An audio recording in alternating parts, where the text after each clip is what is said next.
ముమ్మిడివరం నియోజకవర్గంలో పర్యటించనున్నారు CM Chandrababu Naidu. CM నియోజకవర్గానికి సంబంధించి ఎటువంటి అంశాలు ఆయన దృష్టికి తీసుకుని వెళ్ళనున్నారు? ప్రస్తుతం స్థానిక ఎమ్మెల్యే డాక్టర్ సుబ్బరాజు ఉన్నారు. సార్, ఏంటి ముమ్మిడివరం నియోజకవర్గానికి సంబంధించి ఎటువంటి ప్రతిపాదన సీఎం దృష్టికి తీసుకెళ్ళనున్నారు?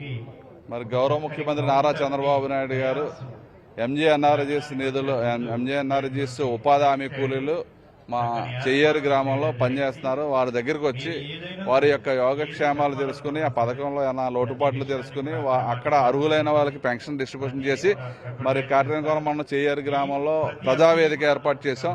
ఈ ప్రజావేదిక ద్వారా మా నియోజకవర్గంలో మేము వచ్చిన తర్వాత ఏ అభివృద్ధి కార్యక్రమాలు చేసామో అన్ని కూడా ప్రజలకు తెలియపరుస్తాం.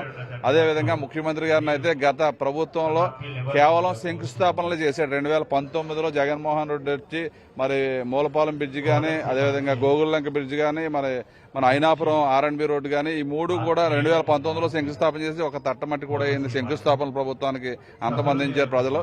అదేవిధంగా అవన్నీ కూడా పూర్తి చేయాలని చెప్పి, ఎందుకంటే అవన్నీ కూడా నీట్ మాకు అవసరమైనవి కాబట్టి అలా చంద్రబాబు నాయుడు గారి టైంలోనే బ్రిడ్జి మనం టెండర్ పిలుచుకుని వర్క్ స్టార్ట్ చేసాం. ఈ ప్రభుత్వం వచ్చిన తర్వాత దాన్ని క్యాన్సిల్ చేశారు కాబట్టి 2 మండలాల కనెక్టివిటీ సుమారు కాకినాడ వెళ్ళడానికి 40 కిలోమీటర్లు కలిసి వస్తే 1,00,000 ప్రజానికానికి, కాటేనికోన మండల ప్రజానికానికి ఆ బ్రిడ్జిని మా బ్రిడ్జి శాంక్షన్ ఇవ్వాలని చెప్పి అడుగుతాం. అదేవిధంగా ఆర్ఎండ్బి రోడ్లు మీ అందరూ కూడా చూశారు. ఏదైతే అయినాపురం రోడ్డు ఉందో పూర్తిగా పాడైపోయింది, దాన్ని కూడా మరి శాంక్షన్ ఇవ్వాలని సీఎం గారి దృష్టిలో పెడతాం. అదేవిధంగా మన కుండలేశ్వరం ఉన్న పుణ్యక్షేత్రమైన కుండలేశ్వరం దగ్గర ఏటిగట్టు హెరోడ్ అయింది. సగం ఏటిగట్టు ఇరిగి కాలంలోకి చేరటం జరిగింది.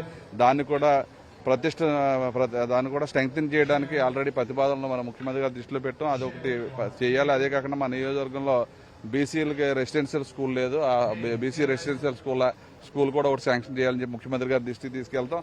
ఎందుకంటే గౌరవ ముఖ్యమంత్రి నారా చంద్రబాబు నాయుడు గారు ప్రతి నెల కూడా ఒక కాన్స్టిట్యున్సీకి వెళ్ళి ఆ ప్రజలతో మమేకమై ఆ గ్రామాల్లో ఉన్న సమస్యలు తెలుసుకుని ఏ విధంగా పరిష్కరించాలో ఒక విజన్ డాక్యుమెంట్ 2047కి ఈ రాష్ట్రాన్ని ఏ విధంగా చేయాలని చెప్పి ఎంతో తపనతో ఆయన ముందుకెళ్తున్నారు. కాబట్టి మీ అందరూ కూడా సైనికుల్లో ఆయన వెనక పనిచేసి మా నియోజకవర్గానికి కావాల్సిన రిక్వైర్మెంట్స్ అన్ని కూడా ఆయన ద్వారా మరి ముందుకు తీసుకెళ్ళడానికి అహర్నిశలు కృషి చేస్తారు. ఎమ్మెల్యేగా మీరు ఏం చేశారు? 4 ఏళ్లలో మీ ప్రణాళిక ఏంటంటే అన్ని కూడా ప్రజావేదిక ద్వారా మేము చేసినవన్నీ కూడా చెప్తాం. మీ మీడియా అందరూ ఉంటారు కాబట్టి ప్రజావేదిక ద్వారా తెలియజేస్తాం. జూన్ 4న విద్రోహ దినంగా చేస్తాము హామీల అమలుకు సంబంధించిన వైసీపీ చెప్తుంది.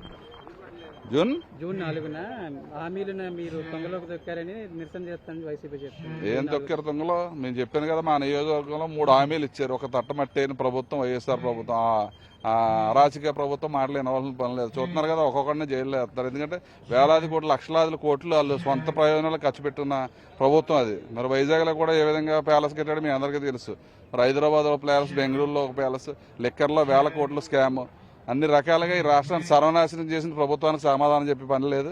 అటువంటి దుర్మార్గమైన ప్రభుత్వాన్ని ప్రజలే తరిమి కొట్టారు. 124 సీట్లు ఎన్డీఏ ప్రభుత్వానికి ఇచ్చి మళ్ళీ చంద్రబాబు నాయుడు గారు, పవన్ కళ్యాణ్ గారు ఈ రాష్ట్రాన్ని గాడిలో పెడతారన్న ఒక గొప్ప సదుద్దేశంతో, ఒక నమ్మకంతో మళ్ళీ పట్టం కట్టారు. కాబట్టి అదే తీరులో 24/7 కష్టపడి ఈ రాష్ట్ర అభివృద్ధి గురించి, రాష్ట్ర ప్రయోజనాలకి, రాష్ట్ర యువత గురించి కష్టపడిన ప్రతి నెల కూడా ప్రతి ఏరియాకి వెళ్ళి ఉన్న సమస్యలు, రాష్ట్ర భవిష్యత్తు గురించి కేంద్ర ప్రభుత్వం ఒక పక్క రిక్వెస్ట్ చేసుకుంటూ, ఒక పక్క అమరావతి, ఒక పక్క పోలవరం ప్రాజెక్టు, ఒక పక్క ఇండస్ట్రీస్ పెద్ద ఎత్తున తీసుకొచ్చి ఈ రాష్ట్ర భవిష్యత్తును కాపాడుతున్న ముఖ్యమంత్రి గారిని మేము మా నియోజకవర్గం తరఫున మరి స్వాగతించి ఈ కార్యక్రమాన్ని విజయవంతం చేసి పంపుతాం.